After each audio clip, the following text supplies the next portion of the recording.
Благодарам, подпредседателе. Мене ми е јасна идејата на опозицијата и затоа не би сакал да зборувам.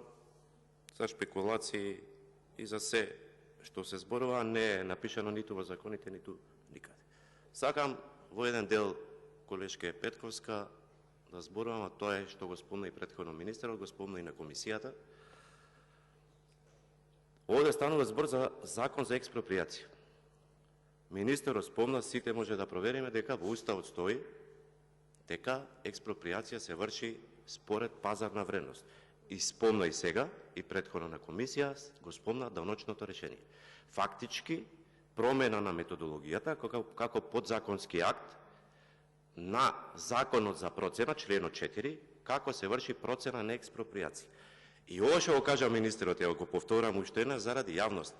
Експроприација да се врши според тоа што стои во даночно решение. Ние, како граѓани, вие, данок на имот плаќате според вредноста која што е утврдена во даночно решение. Данок на имот се плаќа на пазарна вредност. Значи се поклопува ова што го пишува во Уставот. Фактички, ние, вие, сите граѓани, сами ја признале вредноста во даночното решение како пазарна вредност, бидејќи сами се согласиле на тој износ да плаќаат данок.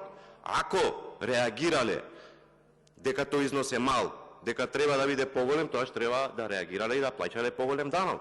Ако реагирале дека тој износ е поголем, тогаш реагира за да се намали износот, дека таа не е пазарната вредност, дека треба да плаќаат помалку данок. На ваков начин ние доаѓаме до ситуација и државата, и граѓаните да се согласни на пазарната вредност затоа што, повторувам, на тој износ плаќаат данок. Тоа е даночно решение. И фактички со ова се става на страна сите шпекулации за не знам што ќе се случува со експроприација. Зошто се прави ова?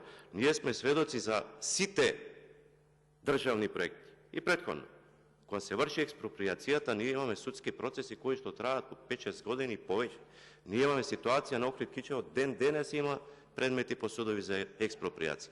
На овој начин мислам дека е фер и за граѓаните, бидејќи сами ја прифатиле вредност. Сам јас, вие сами сте прифатиле. На тој износ плаќаме данок. Ако плаќаме на тој износ данок, ако е таа пазарната вредност, државата ќе плати таа вредност и завршена приказна. Ама пак ќе кажам, не сакам да влегувам во политика, вие разбирам желбата што сакате да представите, ова само го зборувам заради јавноста. И мислам дека ова најфер решение што може да биде постигнато и да ги решава брзо, да се решаваат брзо предметите за експроприација. Благодарам.